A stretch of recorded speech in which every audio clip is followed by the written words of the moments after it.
la mauvaise gestion de, de nos États, les dérives sur le plan religieux. Voilà, entre autres. Les thèmes. C'est ça. Bon, d'ailleurs, très souvent, là, on a remarqué que vous aviez quand même des thématiques très engagées politiquement qui abordent l'identité, l'exil.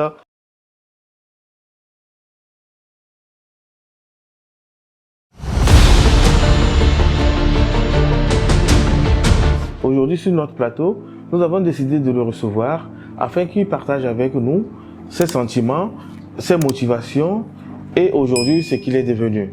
Bonjour, cher aîné. Bonjour, monsieur Damtaré. J'espère que vous allez bien. Je vais bien, je vais très bien. Pour ceux qui ne vous connaissent pas, est-ce que vous pouvez vous présenter à nos téléspectateurs? Volontiers. Je suis effectivement Koudavi Nomagnon, un passionné de la chose littéraire.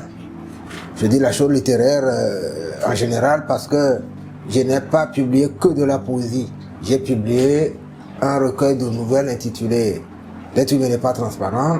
J'ai publié 3 essais. Donc, je ne pratique pas un seul genre littéraire, même si je comprends ceux qui pensent que je ne pratique que la poésie. Oui. Et ceux-là même, il faut que je leur donne raison parce que j'ai passé le quart de ma vie au service de la poésie. C'est ça. Au service de la poésie, à produire l'émission dont nous allons parler, oui. À écrire sur la poésie togolaise. Donc, je suis un passionné de la littérature. C'est ça. Comment Koudavi Nomagnon est-il venu à la littérature? Où a-t-il rencontré la littérature? Oui, je peux dire que j'ai rencontré la littérature comme beaucoup d'autres écrivains. Déjà sur les bancs de l'école primaire, grâce aux morceaux choisis qui étaient contenus dans nos manuels scolaires. Des morceaux choisis dont les auteurs étaient Camara Lai, Bernard Dandier et un Togolais aussi, Paul Akakotipam. Donc, c'est comme ça que je peux dire que j'ai rencontré la littérature. C'est ça. Et ça, je n'ai cité là que des auteurs africains. On apprenait aussi les textes de Victor Hugo, etc. Effectivement, la littérature française. Oui, la littérature française. Effectivement. Oui. Bon, en 2003, hein, lorsque nous étions encore enfants, votre voix continue ou bien continue et résonnait hein, à travers votre émission tous les vendredis, je crois à 21h. Et je me suis posé la question de savoir mais, quel a été l'élément déclencheur de cette émission, de la genèse même de cette émission. Je peux dire que l'élément déclencheur est venu très tôt, hein, très tôt, déjà en classe de CM1. À l'époque, il y avait une émission produite et diffusée par l'Institut pédagogique national, radio scolaire, une émission radio scolaire. Et un jour, je présentais un poème, et après avoir terminé la présentation du poème, le directeur de l'établissement a fait un compliment, elle a dit, mais un jour, je vais t'amener à Radio Lomé et tu vas présenter des textes. Quelle joie, quel plaisir. Ouais, c'est ça. C'est parti comme ça. Et j'ai gardé cela en tête. Et par la force des choses, ça s'est réalisé. Bah justement, vous aviez aussi cette passion pour le journalisme, donc ça marchait bien avec cette proposition. Exact. Effectivement. Oui. Est-ce qu'il y a-t-il des auteurs, vous avez parlé de Camara là, ici, hein, des auteurs par exemple qui vous ont particulièrement marqué? Oui. S'il faut parler d'influence, à proprement parler, je dirais que c'est au cours secondaire, avec un auteur comme David Diop. Sa poésie presque volcanique là. Qui appelle au réveil. Oui, au réveil là. Très engagé, très engagé. Et donc, je peux dire que je suis influencé par David Diop. Je suis aussi influencé par la thématique dans les œuvres littéraires de Sonny Laboutansi, le Congolais. Oui, effectivement. Thématique de révolte aussi, quoi.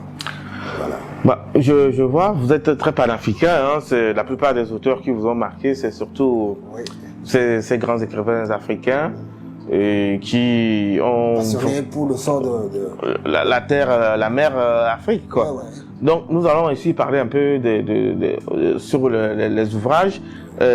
Par exemple, parlez-nous en fait de votre premier recueil ou de votre premier livre et quelle était en fait votre intention en l'écrivant. Mon premier livre, c'est le premier recueil de poèmes édités. C'est ça. Voilà.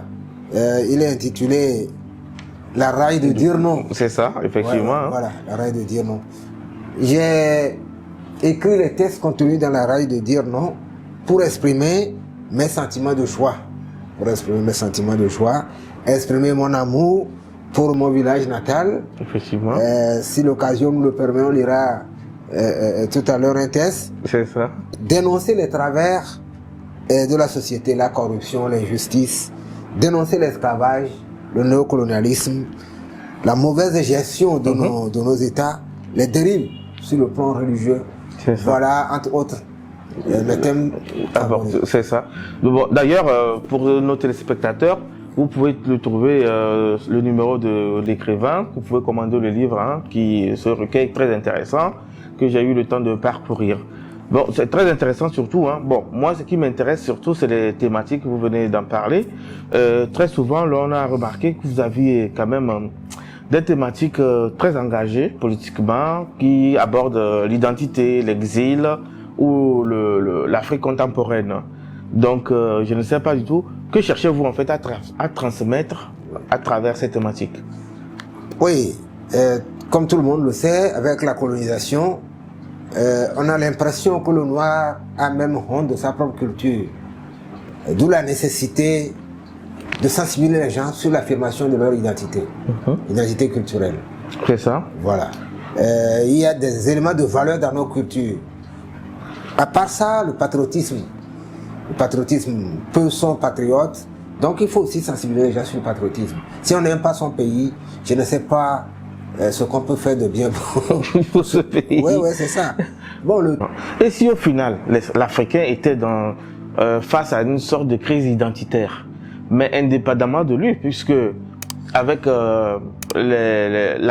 l'Asie, l'Occident, qui nous vante ce qui est mieux ailleurs que ce que nous avons connu, est-ce qu'au final, si l'Africain était en fait victime de tout ce qu'on l'impose, surtout l'abandon de son identité, parce que l'Asiatique, il est accroché à son identité. Et pourquoi l'Africain, vous n'avez pas l'impression qu'à un moment donné, l'Africain, c'est l'individu qui tout de suite est capable de tourner dos à tout ce que ses ancêtres ont bâti. Et qui pense souvent que ce qui vient d'ailleurs est meilleur. C'est effectivement, oui. C'est une triste réalité. D'où la nécessité pour nous, qui nous disons intellectuels, de faire des efforts pour opérer un changement. Effectivement. Donc, dites-moi, y a-t-il en fait un lien entre votre écriture et votre engagement politique? Le contraire serait une anomalie. Bien sûr. Il y a effectivement un lien entre le contenu de mes textes et mon engagement politique. Oui.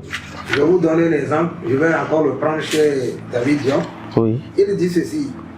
Il est des cas où celui qui se prétend intellectuel ne doit plus se contenter de vœux pieux et de déclarations d'intention, mais donner à ses écrits un prolongement concret.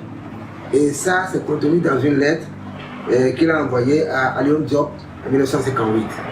Donc, ce n'est pas bien qu'il y ait un hiatus entre ce que nous disons, ce que nous écrivons.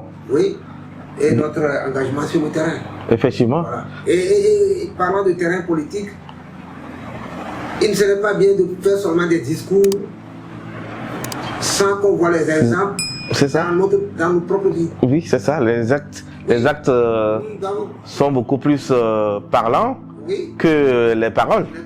Effectivement, ça c'est... Malheureusement, souvent, on fait de beaux discours, mais dans sa vie privée, vraiment, c'est du n'importe quoi. Justement, c'est cette inadéquation que la jeunesse, je pense, aujourd'hui, n'arrive plus à cerner. C'est ça, parce que lorsqu'on vous promet ceci et que sur le terrain, il n'y a pas de résultat, à un moment donné, on lâche... C'est ça, effectivement. Donc, D'ailleurs, hein, certains critiques parlent de votre style surtout, qui pensent que vous avez un style beaucoup plus lyrique, engagé, et dans vos ouvrages. Hein. Donc,